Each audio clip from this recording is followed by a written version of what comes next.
إن الحمد لله نحمده ونستعينه ونستغفره ونعوذ بالله من شرور أنفسنا ومن سيئات أعمالنا من يهده الله فلا مضل له ومن يضلله فلا تجد له ومن يضلل فلا تجد له وليا مرشدا ونشهد أن لا إله إلا الله وحده لا شريك له ونشهد أن سيدنا إمامنا قدوتنا حبيبنا وطبيبنا وطبيب راهنا ومولانا محمدا عبده ورسوله الذي أرسله بالحق بشيرا ونذيرا وداعيا إلى الله بإذنه وسراجا وقمرا منيرا فقد قال الله تعالى في كلامه المجيد وفي فرقانه الحميد أعوذ بالله من الشيطان الرجيم بسم الله الرحمن الرحيم سبحان الذي أسرى بعبده ليلا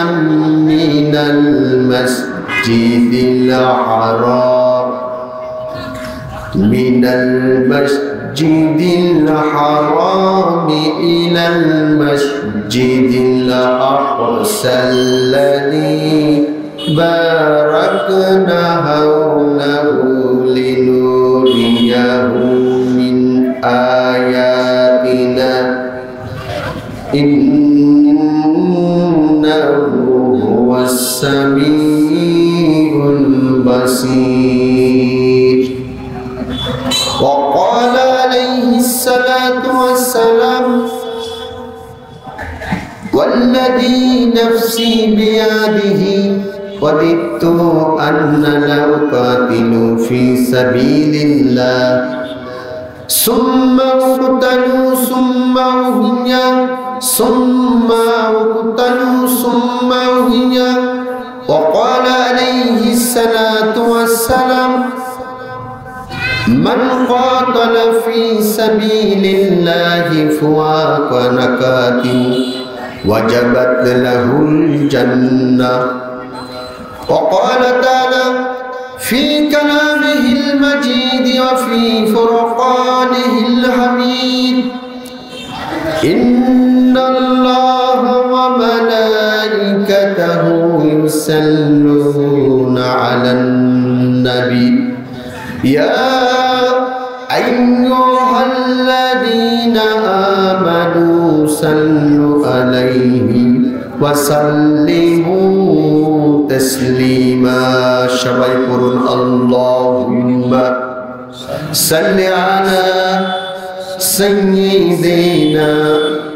মাওলানা মুহাম্মদ ওয়া আলা আলি সাইয়্যিদিনা হাবিবানা মুহাম্মদ আরবের পরে মক্কার বুকে মা আমিনার যেথায় ঘর খোদার করুণাই কাউসার হয়ে ज़र से बरंबार अल्लाहुम्मा सल्ली अला সবাই মোহাব্বতে পড়ুন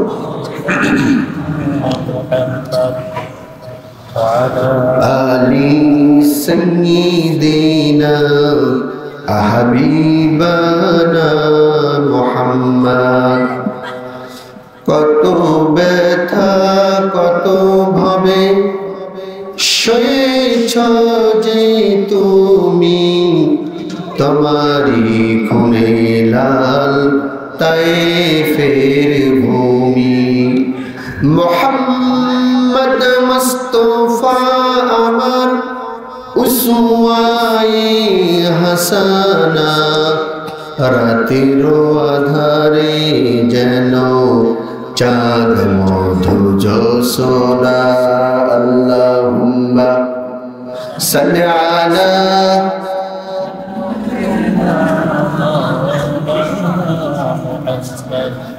وعلى آل سيدنا حبيبنا محمد আলহামদুলিল্লাহ আম্মা বাদ আজকের ঐতিহ্যবাহী এলাকা জয়পুরহাটের শহর নিকটবর্তী পারুলিয়া যুব সমাজ কর্তৃক আয়োজিত বিরাট ইসলামের সওয়াব ও ওয়াজ মাহফিলের সম্মানীয় সভাপতি জয়পুরহাটের ঐতিহ্যবাহী মসজিদ বাইতুল আমান জামে মসজিদের সম্মানীয় খতিব আমার একান্ত কাছের শ্রদ্ধাভাজন আমি যাকে আমার ওস্তাদ তুল্য মনে করি হযরত মাওলানা আলহাজ আবু জাফর ভাই মঞ্চে উপবিষ্ট রয়েছেন জয়পুরহাটের কৃতি সন্তান বিশিষ্ট আলেমে দ্বীন আমাদের একান্ত স্নেহের আমার পূর্বে যিনি কথা বলেছেন আমার স্নেহাস্পদ হযরত মাওলানা মুহাম্মদ আব্দুর রহিম উপবিষ্ট রয়েছেন বিভিন্ন আলেমে দ্বীন মঞ্চের সামনে অত্র এলাকার দিনদার ইমানদার কোরআন প্রেমিক ইসলাম প্রেমিক আলেম ওলামাদের ভক্ত প্রিয় মুসল্লি ইকরাম আমাদের পর্দার আড়ালে অবস্থানরত সম্মানীয় আমাদের পরম শ্রদ্ধেয়া মা এবং বোনেরা মাহফিলের কমিটির সদস্যবৃন্দ সাংবাদিকবৃন্দ আইন শৃঙ্খলার কাজে নিয়োজিত স্বেচ্ছাসেবকবৃন্দ মিডিয়ার ভাইরা সকলের প্রতি আমি আবারও অফিসিয়ালি সালাম দিচ্ছি আসসালামু আলাইকুম ওয়া রাহমাতুল্লাহি ওয়া বারাকাতুহু কেমন আছেন আপনারা সাউন্ড পাওয়া যাচ্ছে না কিন্তু সংখ্যায় কম সাউন্ড আসতে দিলে আরো কম মনে হবে একটু জোরে সাউন্ড দেওয়া যাবে কথা কি বোঝা যায় মাইকটা একটু ক্লিয়ার করলে আরো ভালো হয় মাইক হচ্ছে বাকি শব্দ প্রিয় ভাইরা একটু জোরে বলতে হবে আপনাদেরকে আপনারা সবাই কেমন আছেন আলহামদুলিল্লাহ আমরা প্রশংসা করে নিচ্ছি সেই রব্বুল ইজ্জাতের আলিশান দরবারে যিনি আপনাকে আমাকে পৃথিবীতে পাঠিয়ে দিয়েছেন অন্য অন্য জীবজন্তুর মতো করে নয় একটা মান দিয়ে মর্যাদা দিয়ে খলিফা করে আল্লাহর প্রতিনিধিত্বের দায়িত্ব দিয়ে আপনাকে আমাকে তার ইবাদত তার বندگی করার জন্য এই দুনিয়াতে আশরাফুল মাখলুকাত হিসাবে আপনাকে আমাকে দুনিয়ায় পাঠিয়ে দিলেন যিনি সেই রব্বুল ইজ্জাতের শুকরিয়ার জন্য তারই শিখানো ভাষা পবিত্র কোরআনের সূরা ফাতিহার কয়েকটি শব্দ দিয়ে আমরা তার শুকরিয়া জ্ঞাপন করছি সকলে বলছি আলহামদুলিল্লাহ হৃদয়ের মাঝে যতটুকু প্রেম আছে ভালোবাসা আছে মহব্বত আছে সবটুকু উজাড় করে নিবেদন করছি সেই মহান ব্যক্তিত্বের জন্য যার নামটা সুদূর অতীতকাল থেকে নিয়ে বর্তমান কাল এবং কিয়ামত পর্যন্ত পৃথিবীর আনাচে কানাচে সব জায়গা থেকে সবচেয়ে বেশি শ্রদ্ধা ভরে উচ্চারিত হচ্ছিল, বর্তমানে হচ্ছে, সুদূর কিয়ামত পর্যন্ত হতে থাকবে। সেই নেতা নবিকুল শিরোমণি আশরাফুল আম্বিয়া রাহমাতুল লিল আলামিন, আমরা সকলে নবীর প্রতি পড়ছি সাল্লাল্লাহু আলাইহি ওয়াসাল্লাম। প্রিয় ভাইরা, আমি পবিত্র কোরআনুল কারীমের একবারে মাঝখানের সূরা, মিডল সূরা 15 পারা সূরা বনী ইসরাঈল, এই সূরার লম্বা চড়া একটি সূরা। শুরুর যে আয়াতটি, এই আয়াতটা আপনাদের খেদমতে আমি তেলাওয়াত করেছি। এই আয়াতকে সামনে নিয়ে আমার সময় যতটুকু, এই সময়টুকু আমরা পারস্পরিক আলোচনা করব। আমি একা কোনো আলোচনা করছি না, পারস্পরিক আলোচনা করব। তার মানে আপনাদেরকেও কথা বলতে হবে, ঠিক না? মুখ বন্ধ করে থাকবেন না।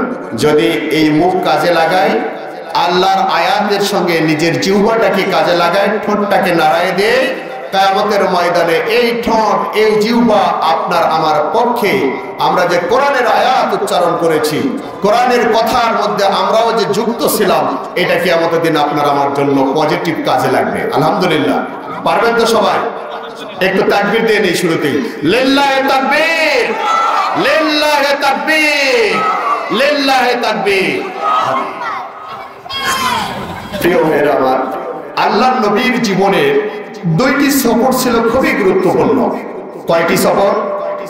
দুইটি সফর। একটি সফর হলো দুনিয়ার মাটি থেকেই মাটির উপর দিয়ে একটা সফর, সেই সফরটা হলো হিজরত। মক্কা থেকে তিনি মদিনায় হিজরত করেছিলেন। এটি রাসূল করিম সাল্লাল্লাহু আলাইহি সাল্লামের জীবনের গুরুত্বপূর্ণ, মনে রাখা, স্মরণ রাখার মতো একটি সফর। আরেকটি সফর ছিল, এই সফরটা দুনিয়ার জগতে না, দুনিয়ার আসমানকে পাড়ি দিয়ে, সপ্তম আসমান পাড়ি দিয়ে আরশে আজিম পর্যন্ত, জান্নাত পর্যন্ত, জাহান্নাম প্রদর্শন পর্যন্ত আল্লাহ রাব্বুল আলামিন তাকে নিয়ে গেছিলেন সিদরাতুল মুনতাহা পর্যন্ত। যারা বলেন আল্লাহু আকবার। এই দুইটি সফরের প্রথম সফরটি সংগঠিত হয়েছিল রাসূলের মাক্কি জিন্দেগির একবারে লাস্ট পর্যায়ে, নবুয়তের 12তম বৎসর, যখন রাসূলের বয়স হয়েছিল 52 বৎসর। তারিখটি ছিল এই যে মাস বর্তমান, এটি কি মাস? এই যে আমার আগের যে আলোচক উনি দোয়া করে গিয়েছেন, এই মাস যখন আসতেন আল্লাহ রাসূল দোয়া করতেন, আল্লাহ তুমি আমাকে এই মাস রজব, সামনের মাস শাবান, দুইটারই বরকত দান করো। যারা বলেন সুবহানাল্লাহ। এর পরের যে মাস রমজান, এই রমজান পর্যন্ত আমার হায়াতকে লম্বা করে দাও। এই যে রজব মাস, এই মাসের মান বরকত আল্লাহ বাড়ায় দিয়েছেন। এই মাসেই সংগঠিত হয়েছিল আল্লাহ রাসূলের জীবনের স্মরণীয় প্রথম সফর, ধুলির এই ধারা থেকে নিয়ে সপ্তম আসমান পাড়ি দেওয়ার এই সফর, যাকে আমরা বলি মিরাজ। কোরআনের ভাষায় যাকে বলা হয়েছে ইসরা। প্রিয় ভাইরা, এই আয়াতে কারিমায় সেই সফরের কথা বলছে। 620 সাল, রজব মাস, 26 দিবাগত রাত্রি, রোজ বুধবার। যদিও তারিখ নিয়ে একটু মতভেদ আছে। আল্লাহ রাসূল এই রাত্রিতে তার সফর সংগঠিত হলো। সফরটা কেন হচ্ছে? আমি উদাহরণ এরকম করে বলি যে আমাদের সমাজে মেরাজের ওয়াজ হয় এরকম। বাংলাদেশের সেনাবাহিনীর প্রধানের নাম কি ভাই বর্তমান যিনি আছেন?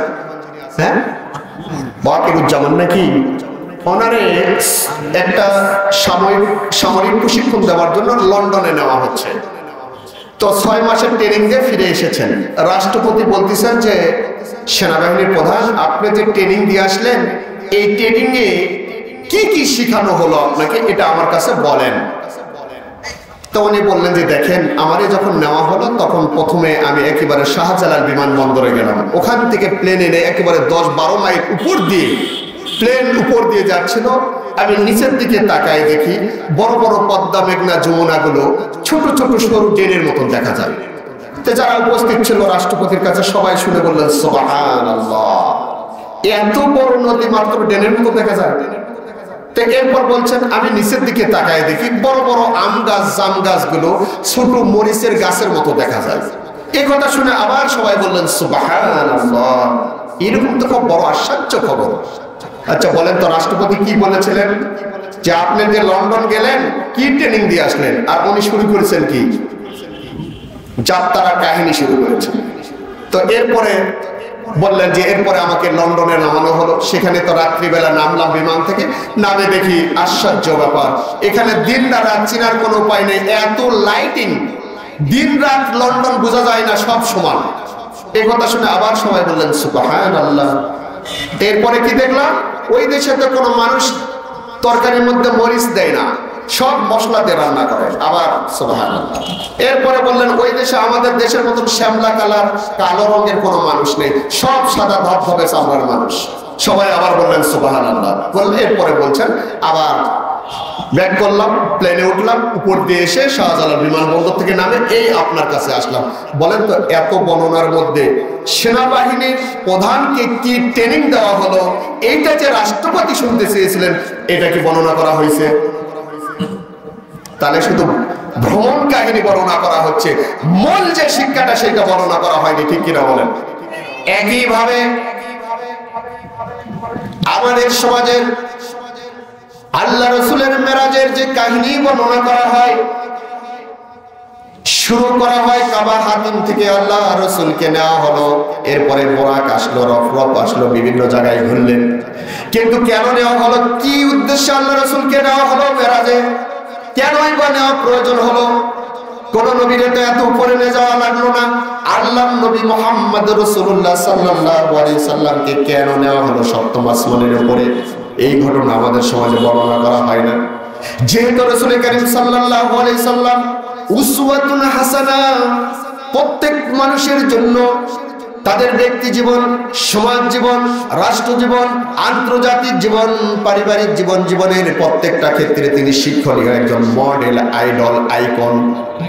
তিনি হলেন আপনার আমার জীবনের প্রত্যেকটা ক্ষেত্রে তিনি হলেন আইডল, তিনি হলেন আইকন, তিনি হলেন মডেল, তিনি হলেন আদর্শ লিডার, প্রফেট হযরত মুহাম্মদ রাসূলুল্লাহ সাল্লাল্লাহু আলাইহি ওয়াসাল্লাম। এই কারণে তার এই দীর্ঘ সফরের ঘটনা তো অবশ্যই বর্ণনা করব, কারণ ঘটনার মোড়ে মোড়ে আপনার জন্য শিক্ষা লুকিয়ে আছে, ঠিক কিনা বলেন? কিন্তু মূল কথাটাও বলা দরকার আছে, কেন তার নেওয়া হলো। প্রিয় ভাইয়েরা আমার, বিশ্বনবী মুহাম্মদুর রাসূলুল্লাহ সাল্লাল্লাহু আলাইহি সাল্লাম 570 সালে জন্মগ্রহণ করলেন।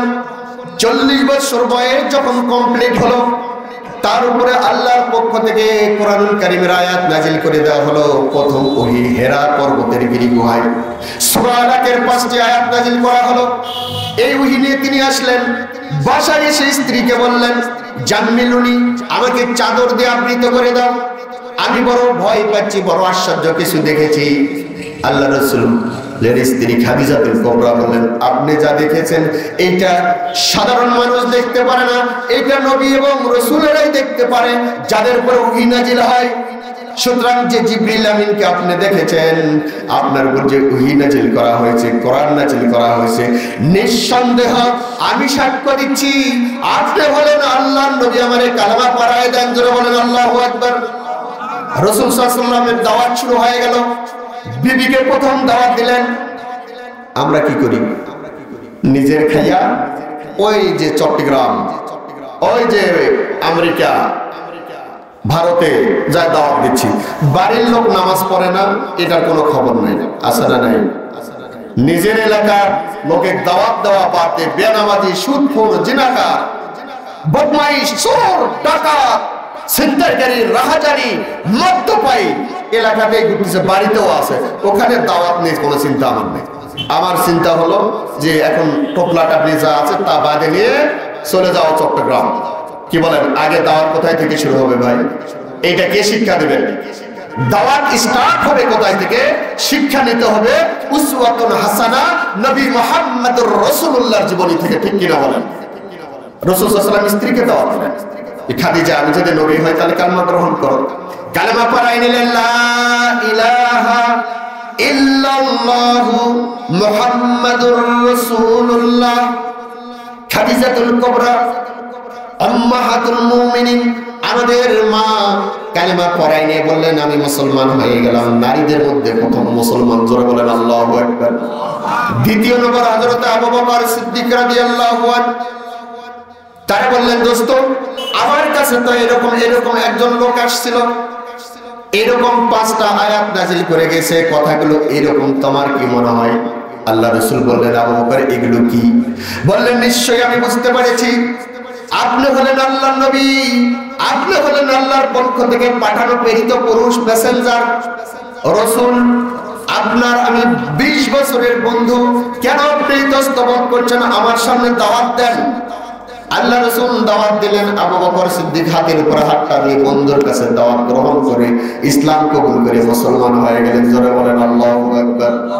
দাওয়াতটা কাছের লোক দিয়ে শুরু হবে। ওয়ানজিরা শিরাতাকাল আকরাবিন, আল্লাহ রাব্বুল আলামিন কোরআনুল কারীমের মধ্যে বলছেন আগে তুমি তোমার নিকটবর্তী আত্মীয়-স্বজন আপনজন যারা আছে তাদেরকে আল্লাহর ভয় দেখাও। আর আমরা দেখি কোথায়? অন্য দেশে, অন্য জেলায় উল্টা। সিধা চলতে গেলে, সঠিক বুঝতে গেলে যেতে হবে কোরআনের কাছে, রাসূলের জীবনীর কাছে, ঠিক কিনা বলেন? প্রিয় ভাইরা, আল্লাহর নবী 3 বছর গোপনে দাওয়াত দিলেন। এরপরে প্রকাশ্য দাওয়াত শুরু হলো। যেই প্রকাশ্য দাওয়াত শুরু হয়ে গেল সেই বাধার সৃষ্টি হলো। কাফেররা, জালেমেরা, মুশরিকগুলো আল্লাহ রাসূলের বিরোধিতা করতে শুরু করলো। আল্লাহ রাসূলকে সান্ত্বনা দেওয়ার জন্য এই সময় 2 জন ব্যক্তি দাঁড়িয়ে গেছিলেন। জোরে বলেন আল্লাহু আকবার।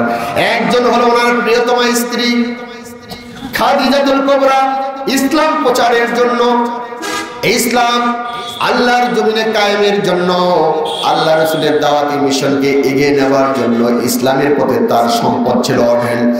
সব সম্পদগুলো আল্লাহ রাস্তায় দান করে দিলেন। বললেন প্রিয়তম স্বামী, আপনার জন্য আমার জীবনের যা কিছু আছে আমি সব দিতে প্রস্তুত আছি। যারা বলেন আল্লাহু আকবার। আমাদের স্ত্রীরা দিবে, স্ত্রীকে ওইভাবে তৈরি করা হবে। আল্লাহ রাসূলের বয়সের চেয়ে স্ত্রীর বয়স কয় বছরের বেশি ভাই? 15 বছরের বেশি বড়। 25 বছর বয়সে 40 বছরের আমাদের মাকে তিনি বিবাহ করেছেন, খাদিজাতুল কুবরা। এমনি তো হয়নি। আমাদের যুবকদেরকে যদি বলা হয় তোমার বয়সের থেকে 15 বছরের বয়স বেশি, তুমি বিয়ে করবা, বলেন তো করবে?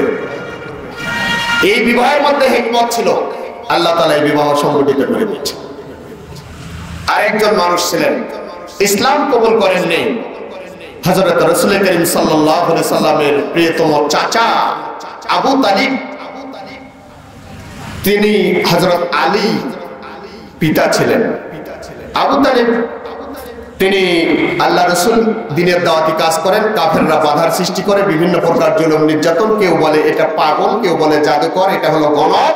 মুহাম্মদ তার বিরুদ্ধে আচরণ করতে শুরু করে। বাজারে যায় কালেমার দাওয়াত দেয়, কাফেরগুলো একত্রিত হয়ে ধুলি বালিগুলো নিয়ে আল্লাহ রাসূলের মুখের উপর নিক্ষেপ করে। জোরে বলেন নাউজুবিল্লাহ।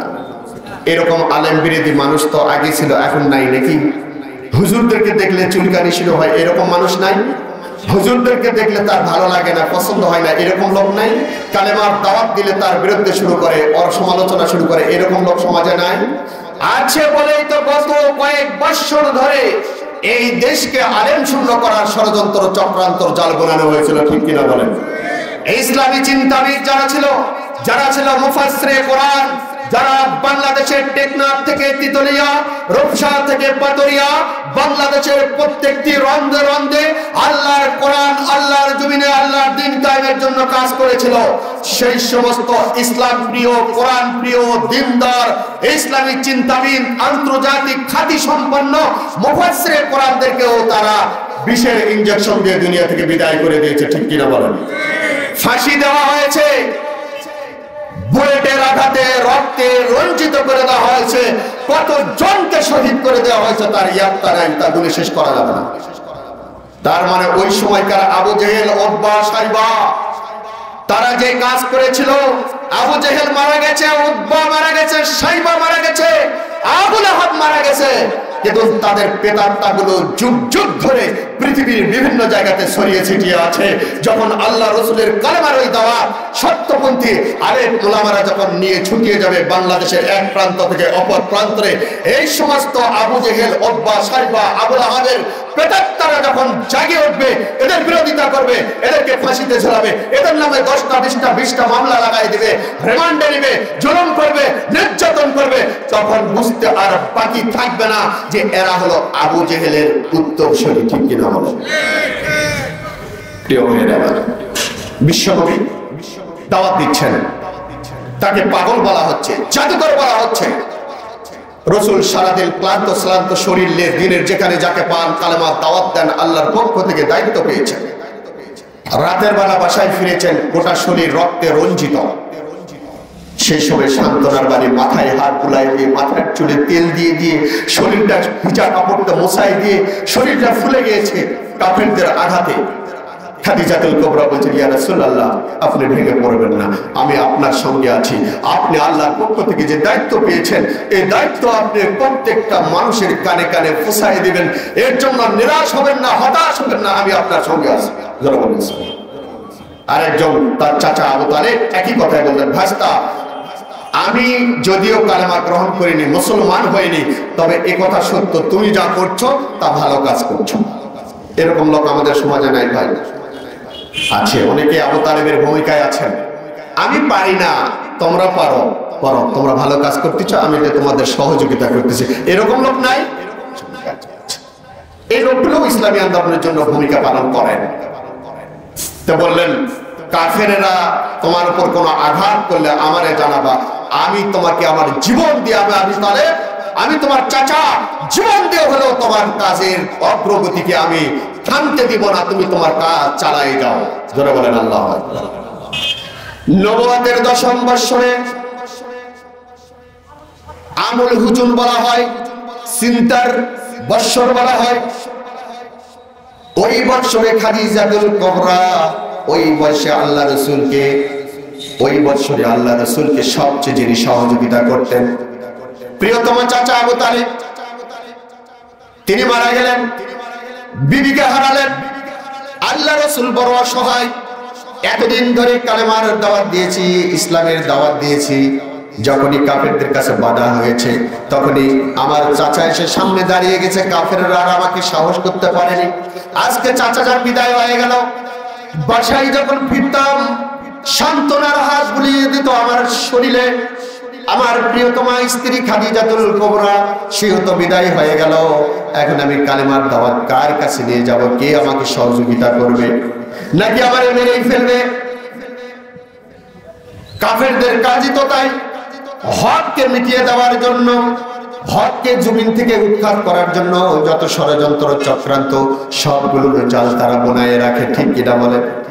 কিন্তু আল্লাহ রাব্বুল আলামিনের ওয়াদা আছে, নবী হ্যাঁ, আপনি শোনাই দেন আপনার উম্মতকে, কাফেররা যত গাত্রদাহ হোক না কেন, আমি ইসলামের নূরটাকে সর্বশেষ গোটা বিশ্বব্যাপী বিজয় করে দেব। এটি আমি আল্লাহ আমার চ্যালেঞ্জ। জোরে বলেন সুবহানাল্লাহ।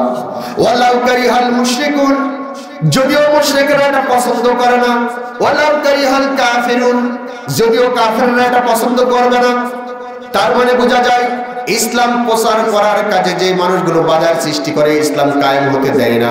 সমাজ এবং রাষ্ট্রের আন্তর্জাতিক বিশ্বে আল্লাহর কোরআনের বিধান দিয়ে কোর্ট চলুক, কাছারি চলুক, বিচার ব্যবস্থা চলুক, শিক্ষা ব্যবস্থা চলুক, অফিস চলুক, আদালত চলুক, পারিবারিক জীবন চলুক, ব্যক্তিগত পার্সোনাল লাইফ চলুক, এইটা যারা করতে চায়, এই পথে যারা বাধার সৃষ্টি করে, ইসলামের নাম শুনলে, কোরআনের আইনের কথা শুনলে যাদের চুলকানি শুরু হয়ে যায়, বুঝতে হবে এই লোকগুলো হয় ওয়ালাউ কারিহাল মুশরিকুন, হয় মুশরিক দলের মধ্যে আছে, ওয়ালাউ কারিহাল কাফিরুন, অথবা কাফের দলের মধ্যে আছে। ঠিক কিনা বলেন?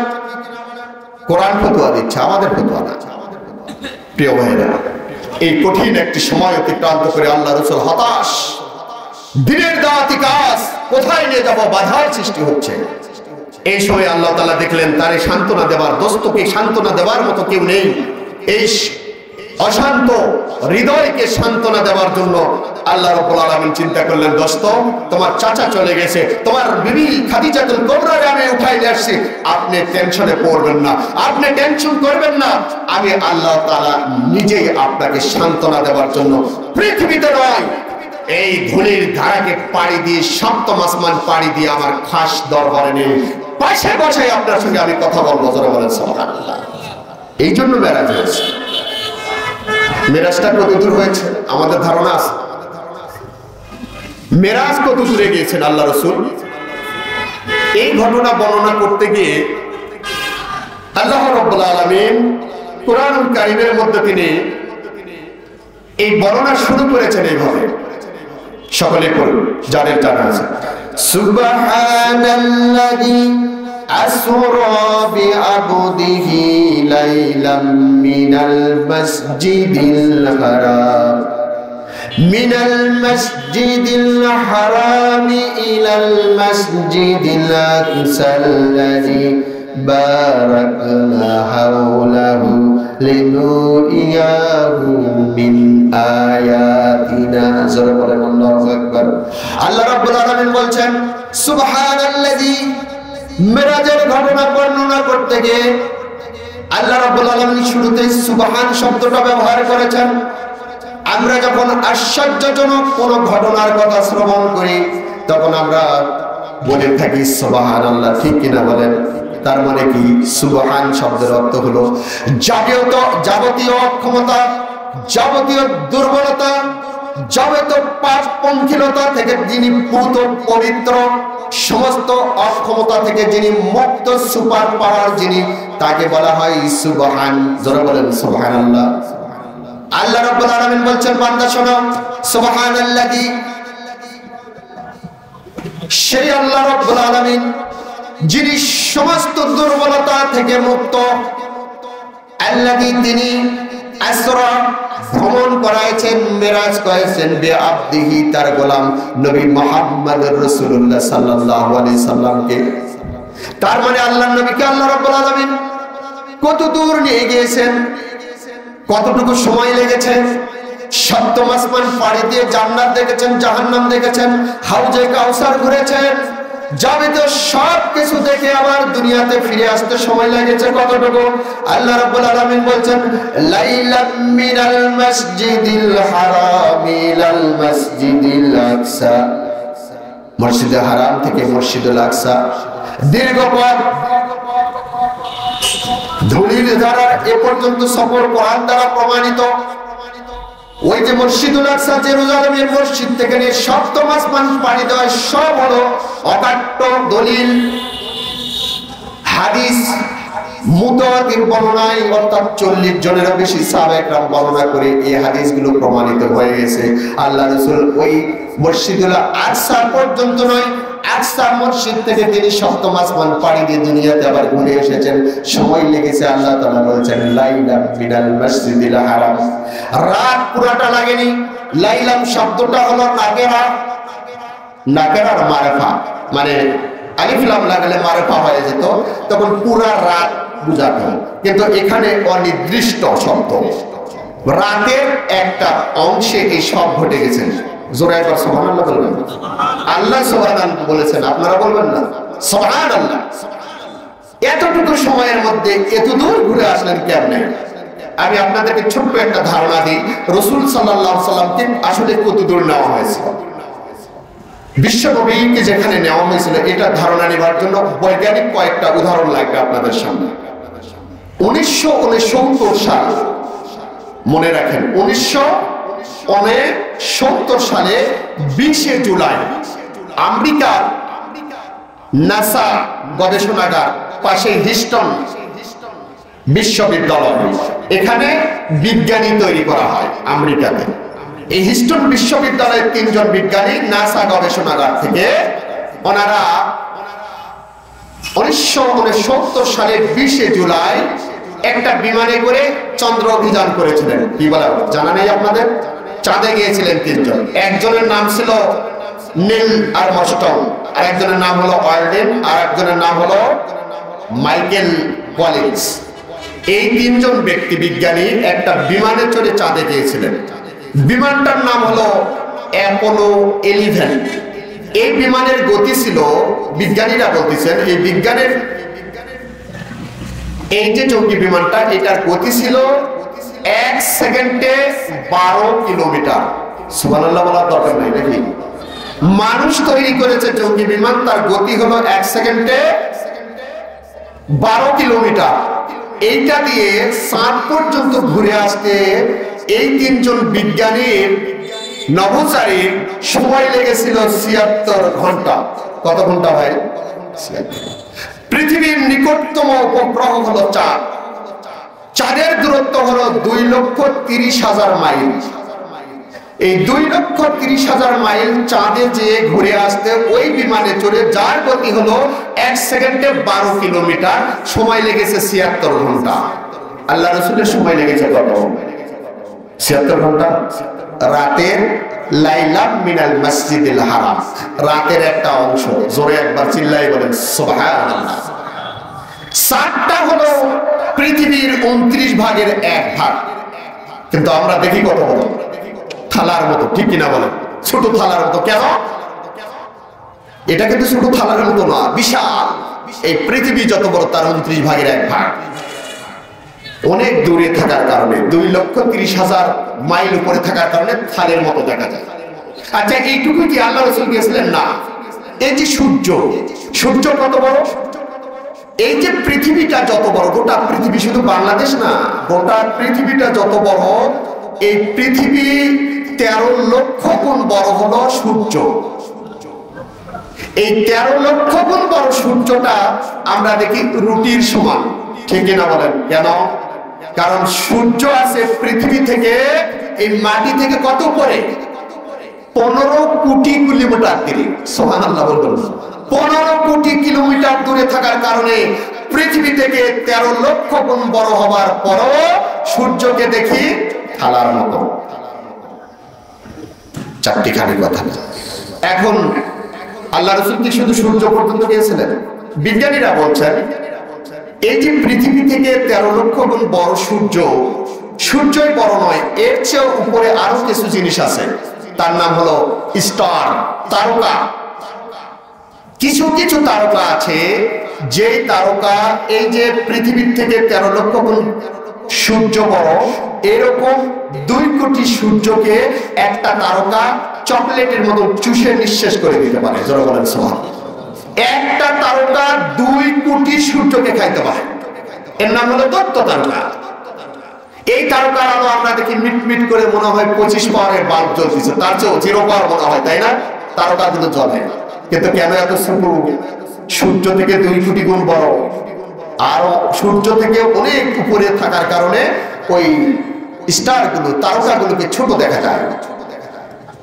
প্রিয় ভাইরা, বিজ্ঞানীরা বলছেন যে এইরকম দৈত্য তারকা একটা দুইটা নয়, সাহারা মরুভূমি একটা মহাদেশের সমান, শুধু বালি আর বালি। বিজ্ঞানীরা বলছেন এই সাহারা মরুভূমির বালি গুণা গুনে গুনে শেষ করা যাবে, কিন্তু আসমানে কতগুলো তারকা আছে এটা গুনে শেষ করা যাবে না। জোরে একবার বলেন সুবহানাল্লাহ।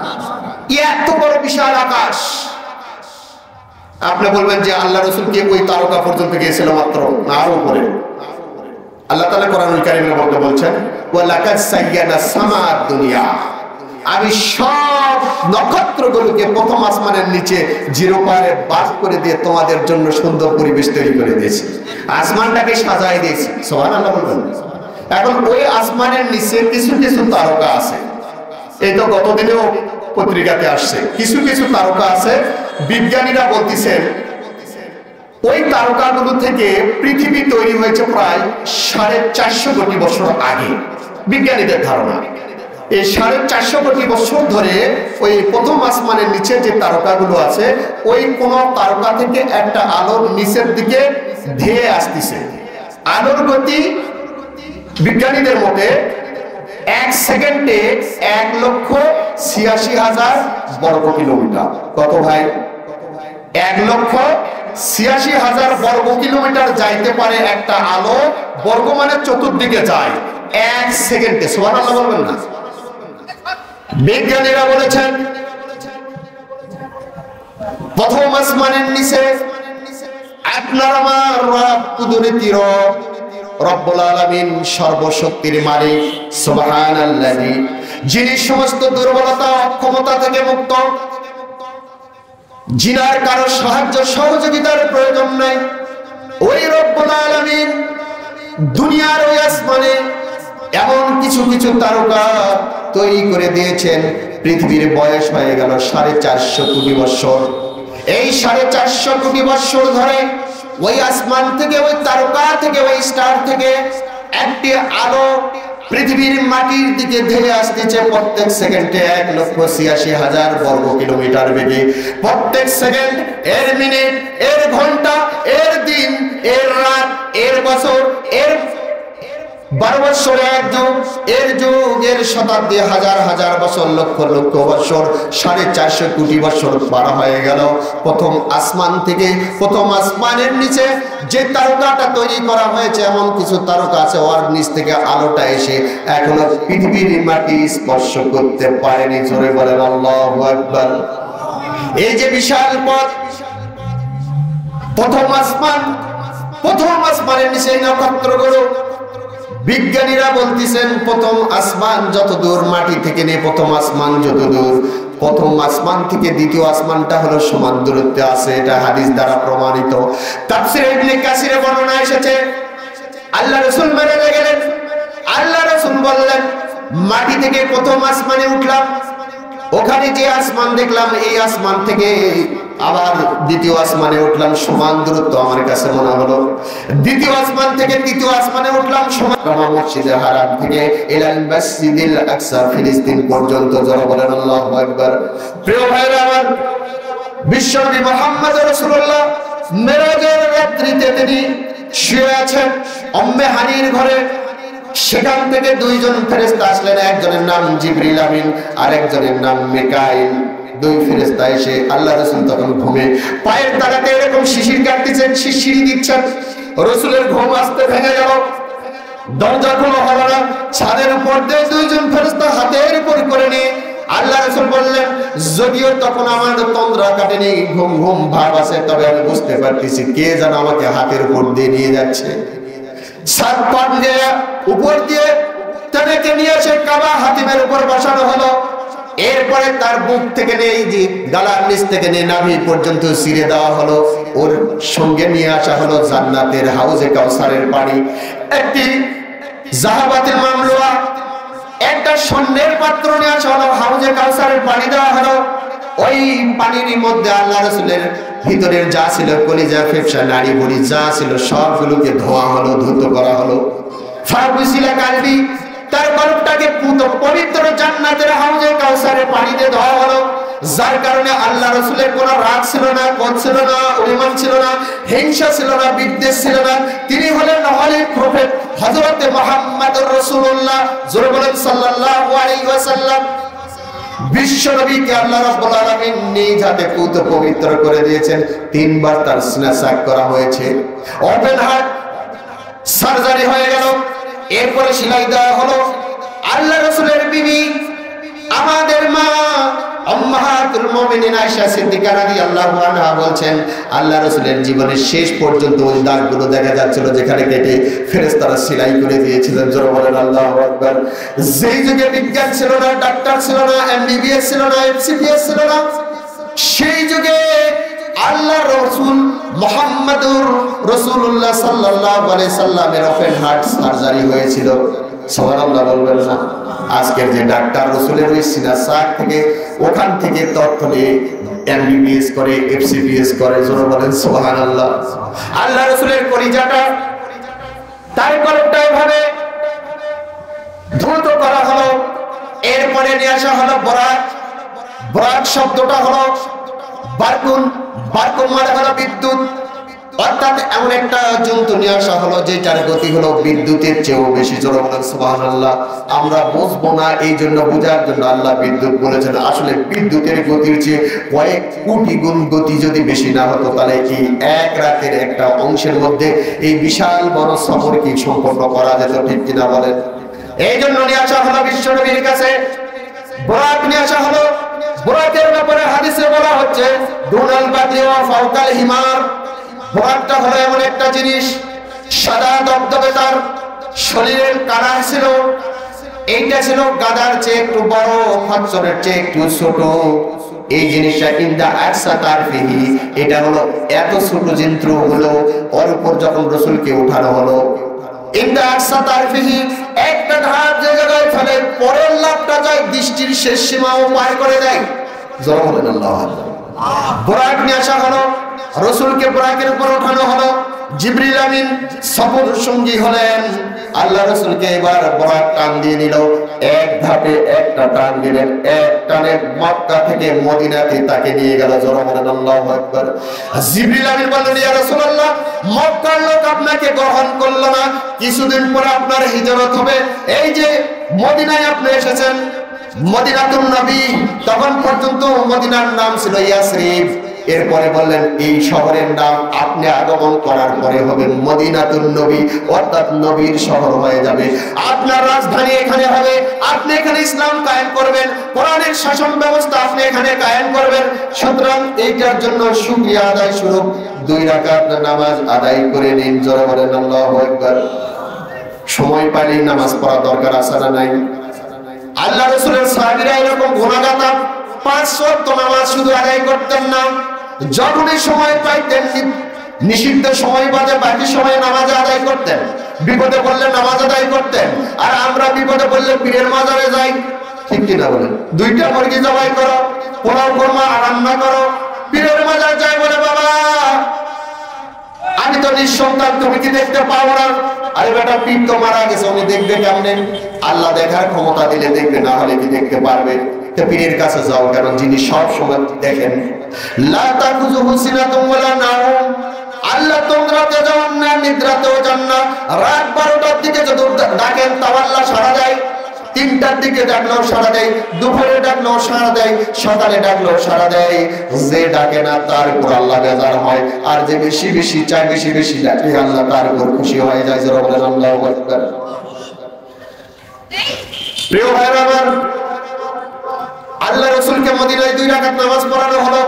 ওখান থেকে ইনদাসা তারফিহি বুরাকে আবার ওঠানো হলো। একটা টান মারলেন। ঈসা আলাইহিস সালাম বেতেলহাম শহরে যেখানে জন্মগ্রহণ করেছিলেন ওই জায়গায় নিয়ে যাওয়া হলো। ওখানে 2 রাকাত নামাজ আদায় করা হলো। ওখান থেকে বুরাক আর একটা ঝাঁপ দিল, একটা ঝাঁপ দিল, এক ধাপে বুরাক যায় ফিলিস্তিন, মসজিদুল জেরুজালেম, যে মসজিদ সুলাইমান আলাইহিস সালাম তৈরি করেছিলেন ওইখান পর্যন্ত পৌঁছে গেলেন। ওখানে যাওয়ার পরে 2 রাকাত নামাজ আদায় করলেন শুকরিয়া। এরপরে ওখানে আসলো, বুরাক বাধা ছিল, ওখান থেকে নিয়ে বুরাক টান মারলো। কত দূর গেল? হাদিসের বর্ণনা আছে, ফান্তালাকা বিজিবরিল হাত্তা তাসামাদ দুনিয়া। আল্লাহ নবী বলেন, জিবরিল আমিন আসলো, আমাকে সাথে নিল, প্রথম মাটির থেকে ধাপ দিল, এক ধাপে এক টানে। যে দূরত্বের কথা আমরা বললাম নক্ষত্ররাজি উদাহরণ দিয়ে, এই সব পথ পাড়ি দিয়ে চন্দ্রকে অতিক্রান্ত করলেন, সূর্যকে অতিক্রম করলেন, নক্ষত্ররাজিকে অতিক্রম করলেন, তারকাগুলো সব জগৎগুলো পাড়ি দিয়ে, সৌরজগৎ পাড়ি দিয়ে আল্লাহ রাসূলকে প্রথম আসমান দুনিয়ার সামাদ দুনিয়ার আসমানের দ্বারে চলে গেলেন। জোরে বলেন আল্লাহু আকবার।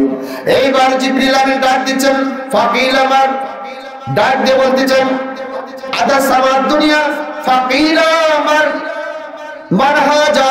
উপর থেকে কে যেন জিজ্ঞেস করছে, মানহাজা আপনাকে? পালা জিবরিল। জিবরিল আমিন বললেন, আমি জিবরিল এসেছি, দরজা একটা একটু খুলে দাও। কিলাওয়ান মান মাআকা। এবার উপর থেকে ফেরেশতারা বলতেছেন, আপনার সঙ্গে আর একজন কাউকে যেন দেখা যাচ্ছে, উনি কি? তিনি বললেন, আল্লাহ রাসূল। জিবরিল আমিন বললেন, কারা? মুহাম্মদুর রাসূলুল্লাহ সাল্লাল্লাহু আলাইহি সাল্লাম। আমার সঙ্গে তোমরা যাকে দেখতে পাচ্ছ তিনি হলেন আল্লাহ তাআলার সর্বশ্রেষ্ঠ মেহমান, আশরাফুল আম্বিয়া, গোটা সৃষ্টি জগতের শ্রেষ্ঠ জীব নবী মুহাম্মদুর রাসূলুল্লাহকে নিয়েছি, দরজাটা তোমরা খোলাই দাও।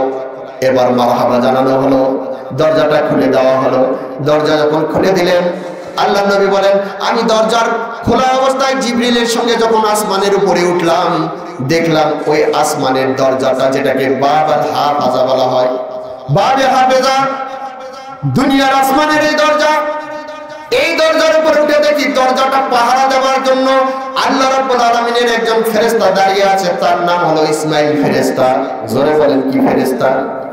ইসমাইল ফেরেশতা দাঁড়িয়ে আছে। উনি হলেন চিফ কমান্ডার। এই দরজা পাহারা দেওয়ার প্রধান দায়িত্ব তার। তার অধীনে আছে 12,000 সাব কমান্ডার ফেরেশতা। এই 12,000 সাব কমান্ডার ফেরেশতার পিছনে প্রত্যেকের সারিতে এক একজনের পিছনে 12,000 করে সোলজার সাধারণ ফেরেশতা রাখা আছে। জোরে একবার বলেন সুবহানাল্লাহ। তার মানে হলো 12,000 ইনটু 12,000 যদি করা হয় সমান সমান ইকুয়াল করলে কত হয়? আমি ক্যালকুলেটর দিয়ে হিসাব করে আসলাম 14,40,00,000। এর সঙ্গে একজন ওই যে প্রধান ফেরেশতা ইসমাইল তাকে ধরলে হয় 14,40,00,000। একজন ফেরেশতা প্রথম আসমানের দরজাটা পাহারা দেওয়ার জন্য আল্লাহ রাব্বুল আলামিন নিয়োগ দিয়েছেন। জোরে বলবেন না আল্লাহু আকবার। আমরা মনে করি আমি না খাই মরবো, এটা করবো না, কি করবো, চেয়ারম্যান সাহেব না দিলে খামো কি? আল্লাহ তাআলা একটা আসমানের দরজা পাহারা দেওয়ার জন্য কতজন দিয়েছেন ভাই? কতজন দিয়েছেন? 14,40,00,000 একজন। বাংলাদেশে তো মানুষই সব মিলে 18 কোটি, কি বলেন? তার মানে বাংলাদেশের মানুষ সমান ওখানে ফেরেশতা রেখেছে একটা দরজা পাহারা দেওয়ার জন্য, কেউ যেন বিনা অর্ডারে ঢুকতে না পারে। সুবহানাল্লাহ। আল্লাহ নবী বলেন, এই দৃশ্য দেখার পরে আমার কাছে ওই আয়াতটা মনে হলো।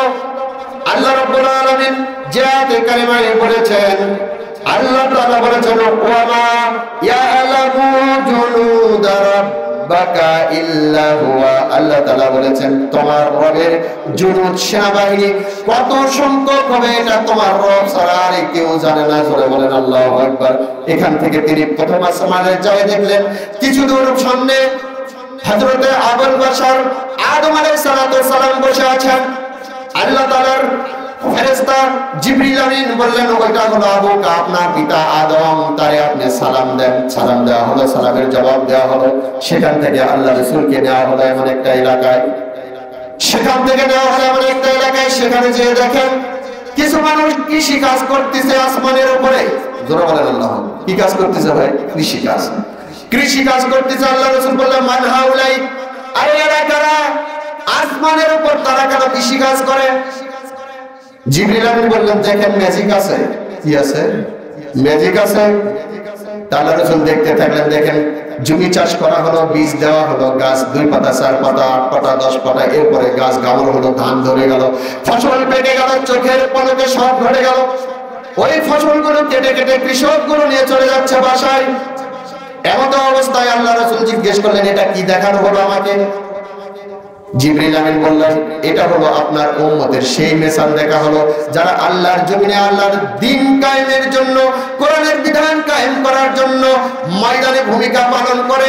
বাতিলেরা সহ্য করতে পারে না, তাদের উপরে তরবারির আঘাত করে, বুলেটের আঘাত করে, তাদেরকে খঞ্জর দিয়ে পৃথিবী থেকে বিদায় করে দেয়, তীর বর্ষার আঘাতে বিদায় করে দেয়, রক্তাক্ত করে দেয়। যারা শহীদ হয়ে গেল, শাহাদাত বরণ করলো, ওই সমস্ত আপনার শহীদ উম্মত গুলোকে আল্লাহ রাব্বুল আলামিন বাকি বাকি কিছু দেয় না, কবরে যাওয়ার সঙ্গে সঙ্গে জান্নাত থেকে ইরজাকুন রিজিক দিয়ে থাকেন। জোরে বলেন আল্লাহু আকবার। হিসাব নিকাশ হওয়ার পরে যারা জান্নাতি জান্নাতে যাবে, যারা জাহান্নামী জাহান্নামে চলে যাবে।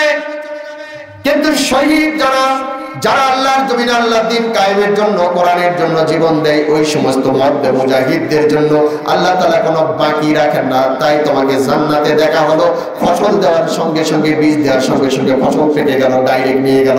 তেমনি ভাবে দ্বীন প্রতিষ্ঠার আন্দোলনে যারা ভূমিকা পালন করবে, বাতিলের কাছে জীবন দিবে, ওই সমস্ত ব্যক্তিদের, শহীদদের কোনো বাকি রাখা হয় না। কবরে দেওয়ার সঙ্গে সঙ্গে তাদেরকে জান্নাতের নাজ নিয়ামতগুলো দিয়ে ভূষিত করে দেওয়া হয়। যারা বলেন আল্লাহু আকবার। প্রিয় ভাইরা আমার, অনেক ঘটনা। এখান থেকে আল্লাহ রাসূলকে দ্বিতীয় আসমানে নেওয়া হলো। দ্বিতীয় আসমানে যে সাক্ষাৎ হলো হযরত ঈসা আলাইহিস সালাম এবং ওনার খালাতো ভাই ইয়াহইয়া আলাইহিস সালামের সঙ্গে সাক্ষাৎ হলো, সালাম বিনিময় হলো, মারহাবা বললেন। সেখান থেকে নিয়ে তৃতীয় আসমানে একটানে গেলেন। তৃতীয় আসমানে যে হযরত ইউসুফ আলাইহিস সালামের সঙ্গে সাক্ষাৎ হলো। এরপরে ওখান থেকে এক টান মেরে সময় দূরত্ব অতিক্রান্ত করে তিনি গেলেন চতুর্থ আসমানে। ওখানে যায় দেখলেন আল্লাহর আরেকজন নবী হযরত ইদ্রিস আলাইহিস সালামের সঙ্গে সাক্ষাৎ হলো। চতুর্থ আসমান থেকে পঞ্চম আসমান, এখানে যায় দেখেন হযরত মূসা আলাইহিস সালামের ভাই নবী হযরত হারুন আলাইহিস সালাম তাকে ওয়েলকাম জানালেন, রিসিপশন দিলেন। এখান থেকে টান দিয়ে পঞ্চম আসমানে, ষষ্ঠ আসমানে গেলেন। ষষ্ঠ আসমানে যায় দেখেন হযরত মূসা কালিমুল্লাহ আল্লাহর নবীর সঙ্গে তার সাক্ষাৎ হলো। আল্লাহ রাসূলকে ওয়েলকাম জানালেন, রিসিপশন করলেন। কথোপকথন হলো। এরপরে মুসা আলাইহিস সালাম যখন বিদায় দিলেন, আল্লাহ রাসূল সামনে হাঁটেন, দেখেন আল্লাহ রাসূল পিছনে ফিরে তাকে মুসা নবী খালি চোখ মুছতেছে, চোখে পানি ভরপুর। আল্লাহ রাসূল ফিরে এসে বললেন, ভাই মুসা, আমি কি আপনার মনে কোনো কষ্ট দিয়েছি? কেন আপনি কান্না করেন? আমি কি জানতে পারি? মুসা আলাইহিস সালাম বললেন, না মুহাম্মদ রাসূলুল্লাহ, আপনি আমারে কষ্ট দেননি, আমি আফসোস করে কান্না করি। বললেন, কি আপনার আফসোস, মনে আপনার কি কষ্ট আমারে বলেন? বললেন যে দেখো, আমি বনি ইসরায়েলের দুর্দান্ত প্রতাপশালী একজন নবী এবং রাসূল ছিলাম। আমি কত বড় নবী ছিলাম, কোরআনের মধ্যে কত আয়াত মুসা আলাইহিস সালামের জন্য তার ঘটনা বর্ণনা করা হচ্ছে, তার ইয়াদটা নাই। আমি এত বড় একজন প্রভাবশালী নবী, কিন্তু আমার উম্মত থেকে তুমি নবী, শেষ জামানায় আসবে, তোমার উম্মত গুলো বেশি সংখ্যক হবে জান্নাতি। যারা বলেন আল্লাহু আকবার। আমি আমার উম্মতদেরকে এত সংখ্যক নিয়ে যেতে পারলাম না, তুমি পরে আসলে শেষে আসে আমার চেয়ে বেশি উম্মতকে তুমি জান্নাতে নিয়ে যাবা। এই জন্য আফসোস করে আমি কান্না করি। বিদায় হয়ে গেলেন। এবার এক টানে সপ্তম আসমানের উপর গিয়ে দেখেন সবুজ বিশাল সুন্দর একটা এলাকা। এই এলাকায় এক পাশে একটা মসজিদ তিনি দেখতে পারলেন, সুম্মা রুকিয়া বাইতুল মামুর। বাইতুল মামুর নামে একটা মসজিদ। এই মসজিদটা হলো সেই মসজিদ কাবাল মুকাররমা। কাবাঘর যেখানে স্থাপন করা হয়েছে, ঠিক সোজা করে যদি একটা তীর মারা হয়, সমানভাবে সোজাভাবে তীরটা গেলে ঠিক বাইতুল মামুর মসজিদের সঙ্গে লেগে যাবে, মিডিলে লেগে যাবে। যারা বলেন আল্লাহু আকবার। নিচের মসজিদের আল্লাহর বান্দারা বুনিয়াদের সালাত আদায় করে সপ্তম আসমানে ঠিক একই জায়গায় একটা মসজিদ স্থাপন করা হয়েছে। ওইটা কোনো মানুষ নামাজ আদায় করে না, ওখানে প্রত্যেক দিন তাওয়াফ করে ফেরেশতা কুল। যারা বলেন সুবহানাল্লাহ। কুল্লা ইয়াউমিন সাবউনা আলফ মালাকিন। আল্লাহ নবী বলেন, ওখানে আমি দেখলাম প্রত্যেক দিন ৭০,০০০ ফেরেশতারা একটা করে তাওয়াফ করে সিজদা দিয়ে অপর গেট দিয়ে, পিছনের গেট দিয়ে, ব্যাক ডোর দিয়ে বের হয়ে চলে যাচ্ছে। যারা বলেন সুবহানাল্লাহ। একবার যে ফেরেশতা একবার তাওয়াফ করেছে ৭০,০০০ দল দ্বিতীয়বার আর চান্স পাবে না। আরেকটা গেট দিয়ে ৭০,০০০ এই দল বের হয়ে যাবে, এক গেট দিয়ে, আর এক গেট দিয়ে ৭০,০০০ ঢুকবে। আল্লাহু আকবার বলবো না। এভাবে করে কিয়ামত পর্যন্ত চলতে থাকবে। কত ফেরেশতারা, নতুন ফেরেশতারা আসবে, পুরাতন ফেরেশতারা সিজদা, ওখানে সিজদা তাওয়াব দেওয়ার চান্স পাবেন না। তার মানে আল্লাহর কতগুলো ফেরেশতা যে আছে, এটা কি গুণে আমরা শেষ করতে পারবো? বলেন তো। তা আল্লাহ তাআলা এত ফেরেশতাকে টেগাল দিচ্ছে, পরিচালনা করতেছে। আপনার আমার ব্যক্তি জীবন, সমাজ জীবন, রাষ্ট্র জীবন পরিচালনা করার বিধান বুঝে আল্লাহ দিতে পারেন না, তাই না? এই জন্য আমরা যাই কার্ল মার্কসের কাছে, আমরা যাই মাও সেতুংয়ের কাছে, আমরা যাই ধর্ম নিরপেক্ষতার কাছে, আমরা যাই মানব রচিত বিধান, ন্যাশনালিজম, সোশ্যালিজমের দিকে। ঠিক কিনা বলেন? সব বিধান বাদ একটা বিধান কায়েমের জন্য চেষ্টা করতে হবে, যিনি এত ফেরেশতাকুলকে নিয়ন্ত্রণ করেন, সৃষ্টি জগতের ভারসাম্য রক্ষা করেন, গোটা সৌরজগৎ, বিশ্বজগৎ, আসমান জমিনকে যিনি পরিচালনা করেন, সেই রব্বুল আলামিনের আইন দিয়ে বাংলাদেশ পরিচালিত হোক। এটা কি আমরা চাই না? কারা কারা চাই? একটু হাত তুলে দেখান। লিল্লাহি তাকবীর, লিল্লাহি তাকবীর। আল কোরআনের আলো সংসদে চালো, আল কোরআনের আলো সংসদে চালো। কেউ কেউ হাত তোলেন, মানে তারা চায় না। চাইলে চান, না চাইলে না চান, আমার। কিন্তু সবাইকে চাইতে হবে তো নাকি? আলহামদুলিল্লাহ সবাই চায়, হয়তো কষ্ট হচ্ছে তাই হাত উঠাইবে, এটা বুঝছে। প্রিয় ভাইরা আমার, সুম্মা রুফিয়া বাইতুল মামুর। আল্লাহ রাসূলকে একটা বাইতুল মামুর পর্যন্ত নিয়ে যাওয়া হলো। ফেরেশতাদের দৃশ্য দেখলেন। এরপরে দেখলেন বাইতুল মামুর মসজিদের ওয়ালের সঙ্গে ট্যাগ লাগায়ে একজন সুন্দর চেহারার মানুষ, চেহারা থেকে শুধু আলো টিকলে পড়তেছে। চেহারাটা দেখতে শুনতে আল্লাহ রাসূল বলেন, তোমাদের বন্ধু অর্থাৎ নবী মুহাম্মদ রাসূলুল্লাহর চেহারা সবচেয়ে বেশি সাদৃশ্যপূর্ণ। যারা বলেন আল্লাহু আকবার। আমি জিবরিলকে জিজ্ঞেস করলাম, জিবরিল ইনি কে? জিবরিল আমিন বললেন, ইনি হলেন আপনার পিতা ইব্রাহিম খলিলুল্লাহ। যারা বলেন আল্লাহু আকবার। কি বলেন? মুসলমানদের জাতির পিতার নাম কি? যারা বলেন জাতির পিতার নাম কি?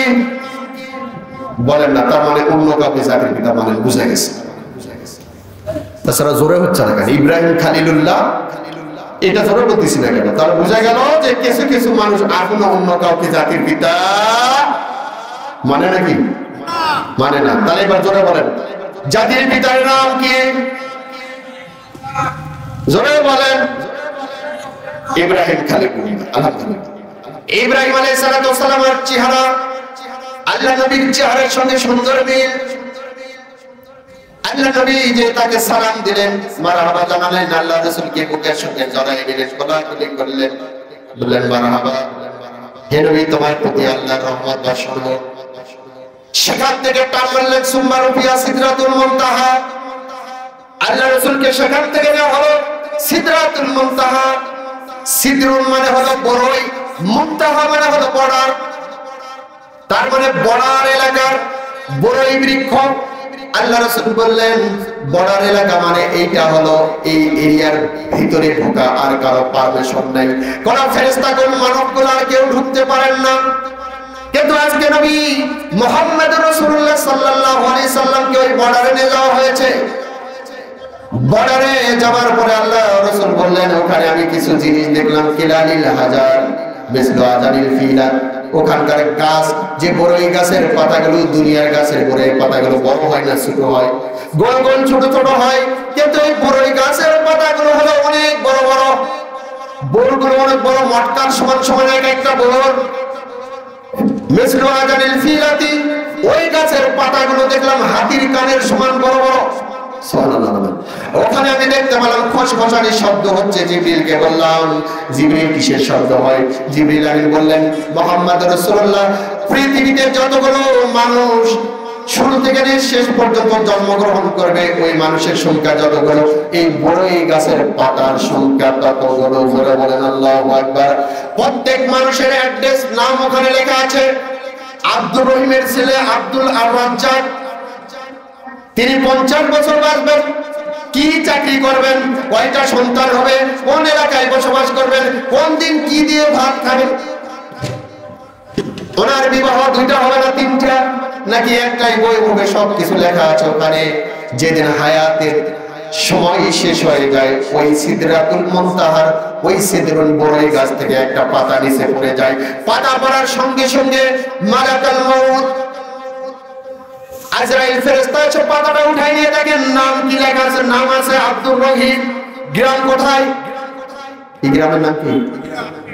পারুলিয়া গ্রামের মধ্যপাড়া অঙ্কের সন্তান। ওনার মৃত্যুর টাইম হলো রাত 12টা 45 মিনিট 46 সেকেন্ড। আজরাইল ওই পাতা নিয়ে ওর কাছে হাজির হয়ে যায়। রাত 12টা 45 মিনিট 46 সেকেন্ডের 1 সেকেন্ড আগেও মানে না, পরেও মানে না। নির্দিষ্ট কার? আল্লাহর নির্দিষ্ট টাইমে মৃত্যু হয়ে যায়। বলেন এইটা এখানে লেখা হচ্ছে, ভাগ্যলিপি লেখা হচ্ছে, খসখসানি শব্দ হচ্ছে। আল্লাহ রাসূল বললেন ওই যে সিদরাতুল মুনতাহা ওখানে যাওয়ার পরে রফরফ নামে একটা পালকি আসলো, সবুজ পালকি। সিন্দাবাদ দেখেন আপনারা ছোটবেলায়, ওই পাখির পড়তে উড়ে যায় রফরফ লিফট। লিফটের সিঁড়িতে আল্লাহ রাসূলকে নেওয়া হলো। জিবরিল আমিন আল্লাহ রাসূলকে বললেন এবার সপ্তম আসমানের উপর আপনার ভ্রমণ শুরু হলো। এখানে একটু মতভেদ আছে। আব্দুল্লাহ ইবনে আব্বাস থেকে বর্ণনা আসছে, তাফসিরে জালালাইনে একটি হাদিস বর্ণনা করা হয়েছে এই আয়াতের ব্যাখ্যায়। আল্লাহ রাসূল বললেন রাআইতু রাব্বি আজ্জা ওয়া জাল্লা শানাহু। আব্দুল্লাহ ইবনে আব্বাস এই হাদিস বর্ণনা করেছেন, আমাকে ওই যে লিফটে করে নিয়ে খাস আল্লাহ তাআলা যে জায়গায় থাকেন আরশে আজিম পর্যন্ত পৌঁছে দেওয়া হলো। সেখানে রাআইতু আমাকে দেখানো হলো, আমি দেখলাম আজ্জা ওয়া জাল্লা শানাহু, আমি আমার রবকে নিজ চোখে দেখতে পেলাম। জোরে বলেন আল্লাহু আকবার। যদিও একজন মুফাসসির বলেছেন তিনি আল্লাহকে দেখেননি, জিবরিলকে দেখেছেন, কিন্তু এই হাদিসটা তাফসিরে জালালাইন একটা প্রসিদ্ধ তাফসিরের বর্ণনা, তাই আমি বর্ণনা করছি। আল্লাহ নবী বলেন আমি আল্লাহকে দেখলাম, আল্লাহর নূরকে দেখলাম, আল্লাহর সঙ্গে কথোপকথন হলো। সেখান থেকে আমি বিদায় নিলাম। বিদায়ের পূর্বক্ষণে আল্লাহ তাআলার কাছে আমি ইচ্ছা পোষণ করলাম, রব্বুল আলামিন তুমি আমার একটু জান্নাতটা দেখাও, যেহেতু সপ্তম আসমানে আসছে তোমার জান্নাতটা আমি একটু ভিজিট করতে চাই। আল্লাহ বললেন ফেরেশতা জিবরিল যাও যাও, আজকে আমার দোস্ত আমার মেহমান যা যা দেখতে চাই সব দেখায় দাও। জান্নাতের মধ্যে আল্লাহ রাসূলকে নেওয়া হলো। আল্লাহ রাসূল জান্নাতের মধ্যে ঘুরতেছে আর দেখতেছে এক জায়গাতে দুধের নহর, আরেক জায়গাতে মধুর নহর, আরেক জায়গাতে আসছে স্বচ্ছ পানির নহর, আরেক জায়গাতে আসছে শরাবের নহর। চারটা নহর একত্রিত হয়ে একটা হাউজে মিশ্রণ তৈরি হচ্ছে, ওখান থেকে এক পাইপ দিয়ে আরেক হাউজে চলে যাচ্ছে। আল্লাহ রাসূল জিবরিলকে বললেন জিবরিল এইটা কি? জিবরিল আমিন বললেন এটা হলো হাউজ, হাউজে কাউসার। হাসরের ময়দান যেই দিন সংগঠিত হবে সেই দিন মানুষগুলো বড় তৃষ্ণার্ত হবে। ওই মানুষগুলো তৃষ্ণার্ত মানুষগুলোকে যদি এই হাউস থেকে এক চামচ পানি একটু মুখের মধ্যে দেওয়া হয়, অন্তত 40 বছর পর্যন্ত ওই মানুষটা তৃষ্ণার্ত হবে না। জোরে বলেন আল্লাহু আকবার। আল্লাহ রাসূল বললেন এই হাউজে কাউসারের চাবি কার কাছে থাকবে? এটার মালিক হওয়ার জন্য কি করা লাগবে? জিবরিল আমিন বললেন দুইটা জিনিস লাগবে। ইন্না আতাইনাকাল কাউসার ফাসাল্লি লিরাব্বিকা ওয়ানহার, 5 ওয়াক্ত নামাজ আদায় করতে হবে। আরেকটা হলো কুরবানি করতে হবে। কি করতে হবে ভাই? কুরবানি করতে হবে, 5 ওয়াক্ত সালাত আদায় করতে হবে। তাহলে এই যে হাউজে কাউসারের মালিক হওয়া যাবে। আর একটা আছে এই হাউজে কাউসারের উপরে লেখা আছে বিসমিল্লাহির রহমানির রহিম। যারা প্রত্যেক কাজ আল্লাহর নাম নিয়ে স্মরণ করে করবে তাদেরকে এই হাউজে কাউসার থেকে পানি দেওয়া হবে। ধরে একবার বলেন আল্লাহু আকবার। আমরা কি প্রত্যেক কাজে বিসমিল্লাহ বলি?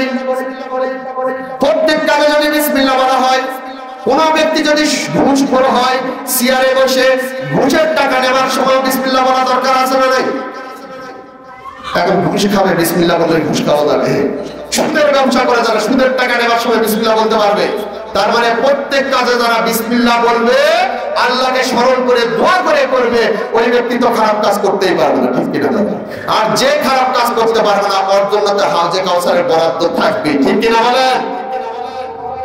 প্রিয় ভাইরা আমার, আল্লাহ রাসূল এবার জান্নাতের মধ্যে ঘুরতেছেন।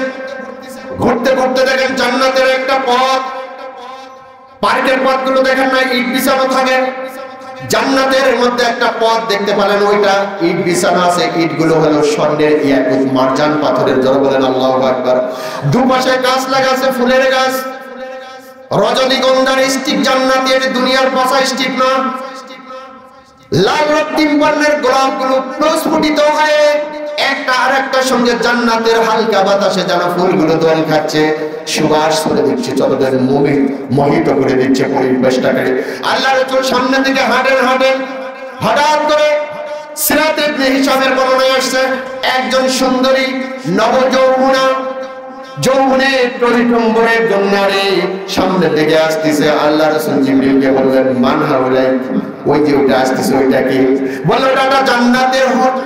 সামনের দিকে ওই যে হুর আসতেছে, দেখে যে হুরের মাথায় অর্ধেক কাপড় আছে অর্ধেক নাই, চুলগুলো ছেড়ে দেওয়া, পাতলা কাপড়, ভিতর থেকে শরীর দেখা যায়।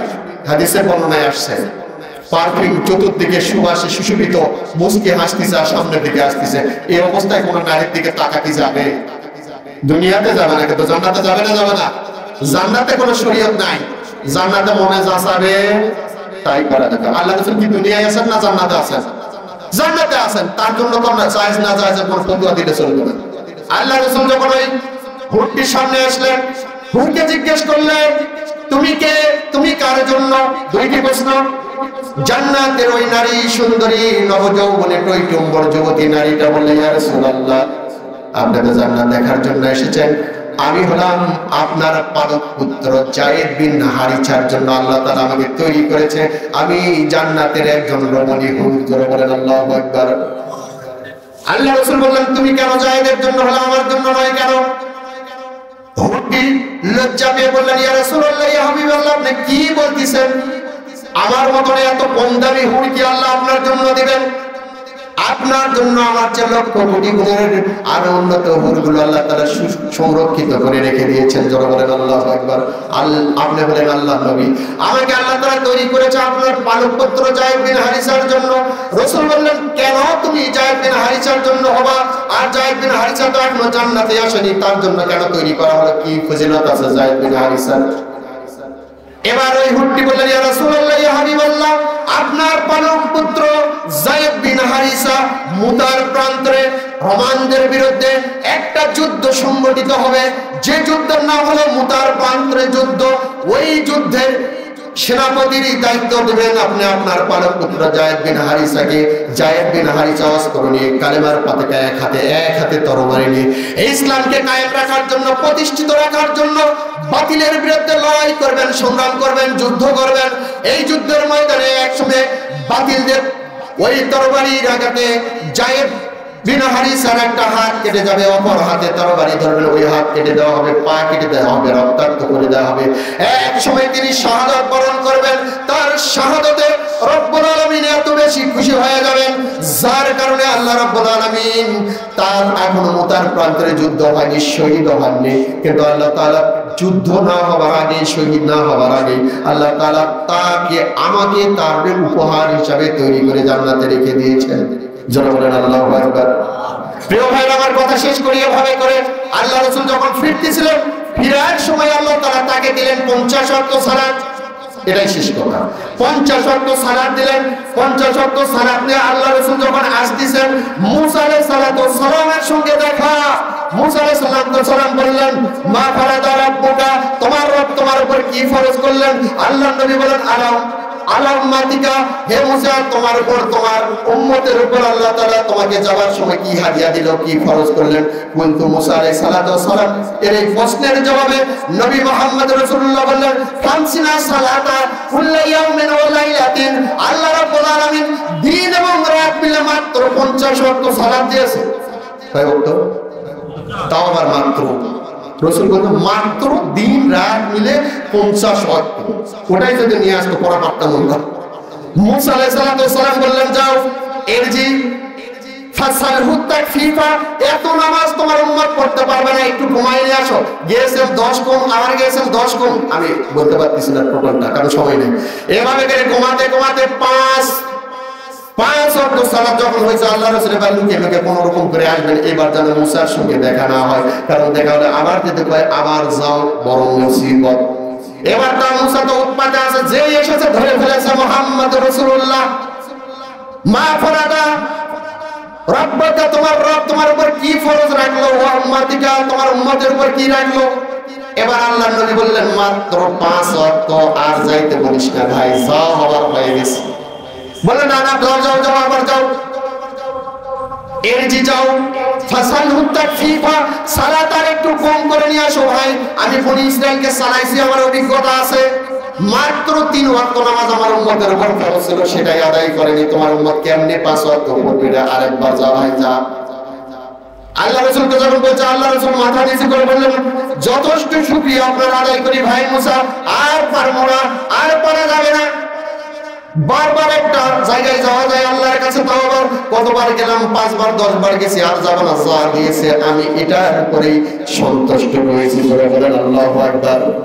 যে সন্তুষ্ট হয়ে ঘুরে যাচ্ছেন, আল্লাহ তাআলা পিছন থেকে ডাক দিয়ে বলছেন, ইয়া মুহাম্মাদুর রাসূলুল্লাহ, হে আমার প্রিয়তম বন্ধু, হে আমার দোস্ত, তুমি যে আবার ফিরে আসলে না, 5 ওয়াক্তের উপর সন্তুষ্ট হয়ে চলে গেলা, আমি তোমার প্রতি এতটা খুশি হয়েছি।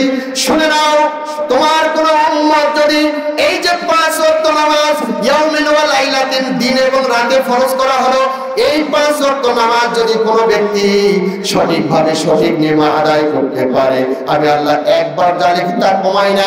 50 ওয়াক্ত দিয়েছিলাম, ওই 50 ওয়াক্তের যা সওয়াব হয়, যা হয়, এই 5 ওয়াক্ত যদি সঠিকভাবে আদায় করে, 50 ওয়াক্তের সওয়াব আমি 5 রাকাতের মধ্যেই দান করে দেব। বলেন আল্লাহু আকবার। তাও নামাজ পড়ে না, এরকম কানা খোরা ঠসা বয়রা উম্মত আমাদের মধ্যে আছে না নাই? 5 ওয়াক্ত সালাত পড়া দরকার আছে। 5 ওয়াক্ত সালাত যদি আদায় করতে পারি, আর সালাতু মিরাজুল মুমিনিন, এটাই হবে আল্লাহর সঙ্গে সাক্ষাতের একটা মাধ্যম। সূরা আলাকের লাস্ট আয়াতে আল্লাহ তাআলা বলছেন উসজুদ ওয়াক্তারি, সিজদা দাও আর আমার নিকটবর্তী হয়ে যাও। যারা বলেন সুবহানাল্লাহ। সিজদা দিলে আল্লাহর নিকটবর্তী হওয়া যায়। আসুন মেরাজের শ্রেষ্ঠ উপহার 5 ওয়াক্ত সালাত আমরা জামাতে আদায় করার মাধ্যমে আমাকে রবকে খুশি করব, আমার রাসূলকে খুশি করার মাধ্যমে আপনার আমার জীবনটা জান্নাতি জীবন হিসেবে তৈরি হয়ে যায়। মেরাজের যতটুকু কথা বলা হয়েছে আল্লাহ তাআলা এগুলোর উপর আমাকে আপনাকে সবাইকে আমল করার তৌফিক দান করুন। পরবর্তীতে কখনো সুযোগ যদি হয়, আল্লাহ যদি চাহেন, তো পরের ঘটনা বর্ণনা করা হবে। আল্লাহ তাআলা আমাদের সবাইকে কবুল করুন। আজকের আলোচনা এই পর্যন্ত। হাজা মাইন্দি ওয়া ইলমু ইনদাল্লাহ আলাইহি তাওয়াক্কালতু ওয়া ইলাইহি উনীব। আসসালামু আলাইকুম ওয়া রাহমাতুল্লাহ ওয়া বারাকাতুহু।